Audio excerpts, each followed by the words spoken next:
High court के डर से इन्होंने डेट मांगी है। मैं आज भी फिर कह रहा हूं, ओबीसी आयोग के सहारे से, क्योंकि ओबीसी आयोग तो सरकार का एक हथियार है। ये फिर ओबीसी आयोग रिपोर्ट नहीं देगा और फिर संकट आएगा, क्योंकि 4 बार इन्होंने अवमानना की हाईकोर्ट की और सुप्रीम कोर्ट की।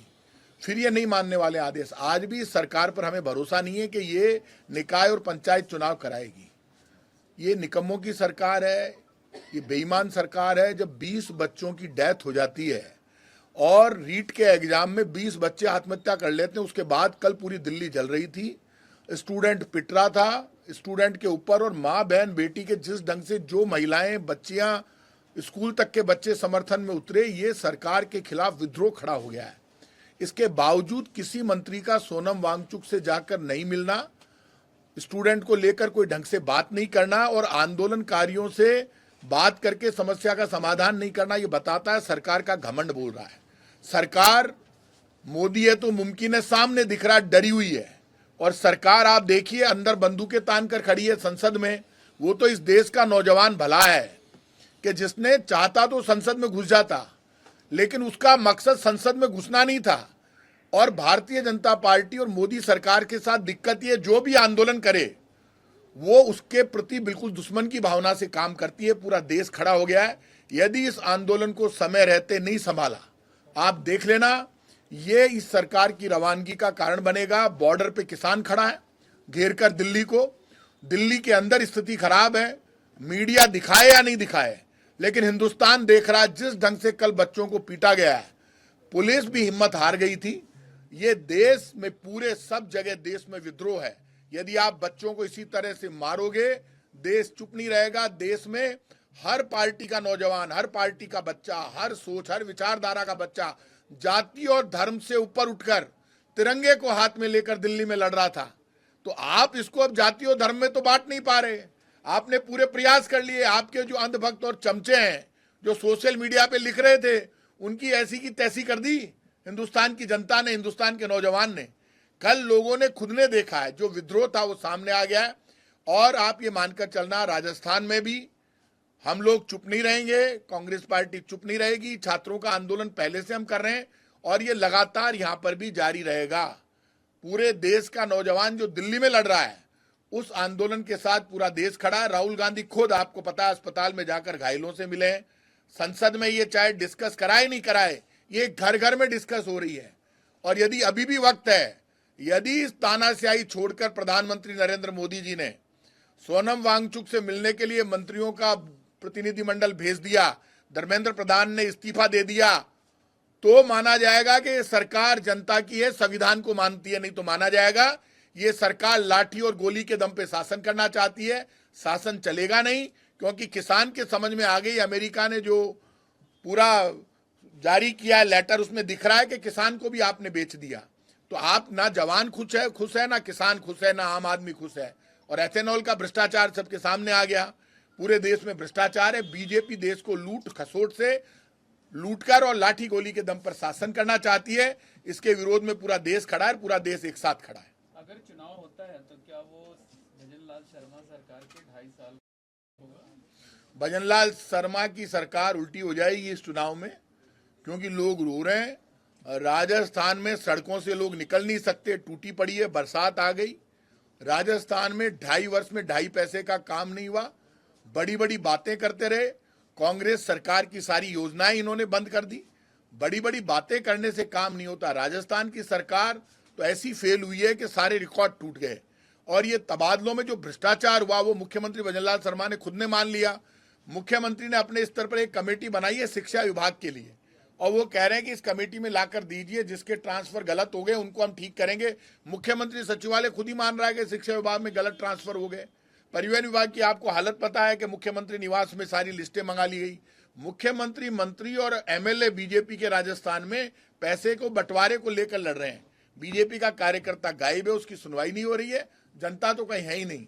इसलिए भजनलाल शर्मा की सरकार ये जो चुनाव का नाटक कर रही है, कितना ही नाटक कर ले, लेकिन जनता में जो विद्रोह है वो विद्रोह सब जगह दिखाई देगा। और ये जो पूरे देश में एथेनॉल, नीट पेपर लीक मामला और राम मंदिर चोरी मामला, ये सारे मुद्दे अब घर घर के मुद्दे हैं। इनकी छाया सब जगह पंचायत चुनाव में, निकाय चुनाव में और देश में हर चुनाव में नजर आएगी।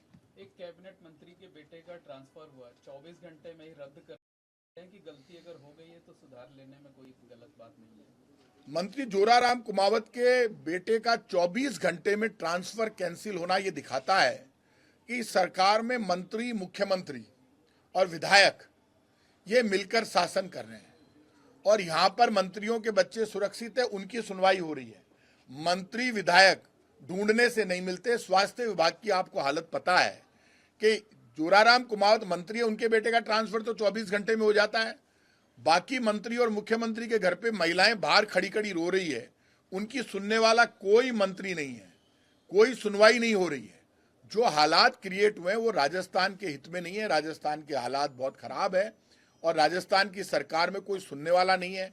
आप खुद इस बात को जानते हैं कि मुख्यमंत्री भजनलाल शर्मा का साला प्रमोद शर्मा पिछले 4 महीने से गायब है और वो जयपुर आता है, मुख्यमंत्री जी से मिलता है, मिलकर जाता है, पुलिस अधिकारियों से उसकी मीटिंग होती है और मुकदमा दर्ज सिर्फ इसलिए कराया जाता है, कोई उसके खिलाफ नहीं बोल रहा है।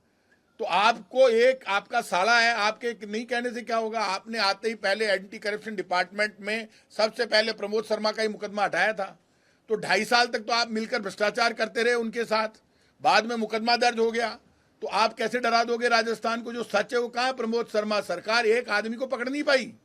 कहां है राजस्थान की सरकार का गृह विभाग? तो मुख्यमंत्री जी के पास है। जब मुख्यमंत्री जी खुद गृह मंत्री हैं तो नाटक करने के लिए, दिल्ली को दिखाने के लिए, अपनी बदनामी से बचने के लिए जमीनों की बंदरबांट करके पहले भ्रष्टाचार कर दिया, फिर मुख्यमंत्री जी के इशारे पर प्रमोद शर्मा पर मुकदमा हो गया दिखाने के लिए। अब वो प्रमोद शर्मा गायब है।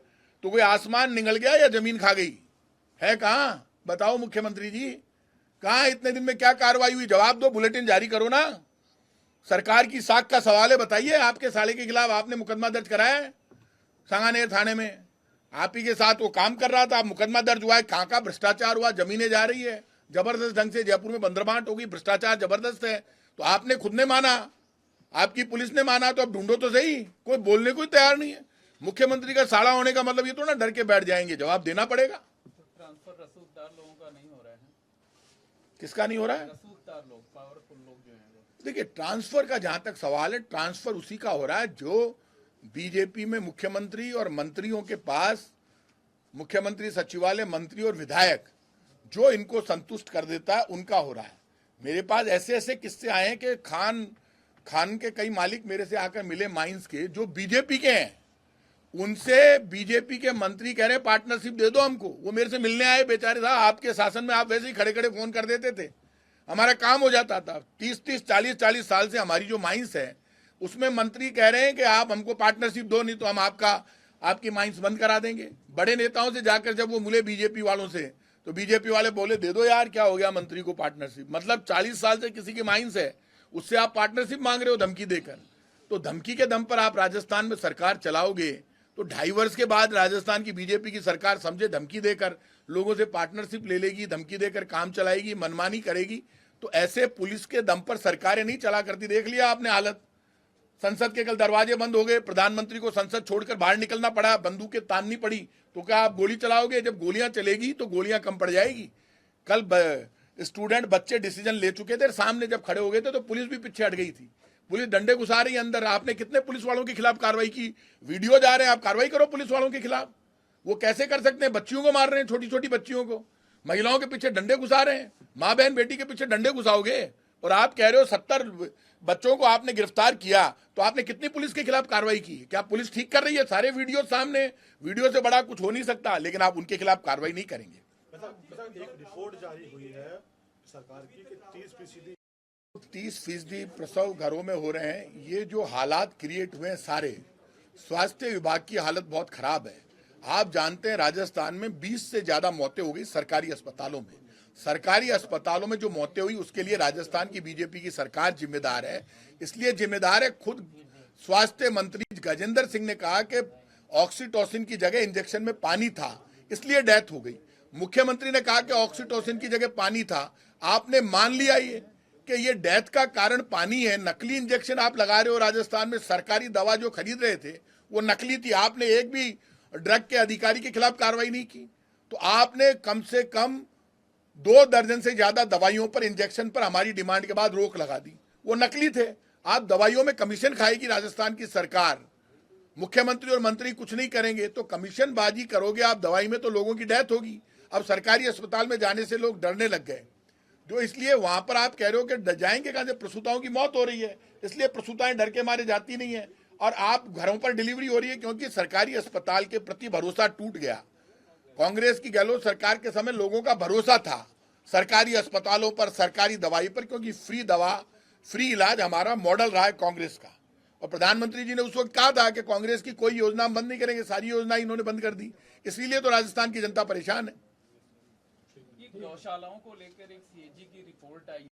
हाँ, एक बात बताइए मुझे, कांग्रेस ने तो गायों को बचाने की योजना बनाई, हमने राजस्थान में कांग्रेस ने ये कहा कि आप गाय को राष्ट्रमाता का दर्जा दे दो, और हिंदू मुसलमान सिख ईसाई सब एक साथ निकला, मुसलमान भी निकले और सब ने जयपुर में मैंने 2 बार प्रदर्शन किए और मुसलमान इसमें बड़ी तादाद में शामिल होकर बोले कि आप गाय को राष्ट्रमाता का दर्जा दे दो। क्या भाई हिंदू मुसलमान सिख ईसाई मिलकर जब कह रहा है गाय को राष्ट्रमाता का दर्जा दे दो तो दे दो। बीजेपी हिंदू मुसलमान मिलकर सिख ईसाई मिलकर कोई बात कर दे तो उस पर बोलना नहीं चाहती। गौशालाओं के लिए डिपार्टमेंट हमने बनाया, कांग्रेस की सरकार ने, पैसे हमने दिए, लेकिन इन 2.5 वर्षों में घोटाला बीजेपी सरकार ने कर दिया गायों में। गायों के नाम पर बीजेपी के लोगों ने गौशालाएं तो हमारे राज्य में खोल ली, अब वो जो पैसा आ रहा है उसमें घोटाला कर रहे हैं। सबको पता है जितनी गायों के नाम पर पैसा उठाया गया उतनी गाय गौशाला में है ही नहीं। तो बीजेपी की सरकार गायों के चारे में भी पैसा खा रही है, गायों की मौत पर भी पैसा खा रही है, प्रसूताओं के लिए दवाइयां खरीदने में भी पैसा खा रही है। इस सरकार में पैसा खाने की होड़ लगी हुई है। भ्रष्टाचार के अलावा राजस्थान की बीजेपी की सरकार में कुछ भी नहीं हो रहा। राष्ट्रीय राजमार्ग पर टोल की रेट बढ़ गई है आज से। आप मुझे बताओ, दिल्ली राजमार्ग को लेकर हिंदुस्तान के सबसे भ्रष्ट मिनिस्टर नितिन गडकरी, जिन्होंने एथेनॉल में हजारों करोड़ का घोटाला कर दिया और जो खुद पेट्रोलियम मंत्री नहीं होते हुए पेट्रोल में एथेनॉल मिला दिया और मिलाने के बाद खुद ने ये मान लिया कि इससे हमारा जो माइलेज कम होगा और उतने किलोमीटर नहीं चलेगी गाड़ी, अब तो सरकार मान रही है। तो एथेनॉल के नाम पर तो फर्जीवाड़ा हो गया, लोगों की गाड़ियां खराब हो गई, लेकिन उल्टा जवाब दे रहे हैं। सरकार का कोई प्रतिनिधि आगे बढ़कर जवाब नहीं दे रहा है। तो वही नितिन गडकरी जी ने, जब ये पहली बार इनकी सरकार बनी, आज के 10 वर्ष पहले यहाँ पर आए थे, ये दिल्ली हाईवे पर घूमे थे कि बोले हम टोल नहीं बढ़ाएंगे, पहले दिल्ली हाईवे को ठीक करेंगे। आज तक दिल्ली हाईवे ठीक नहीं हुआ।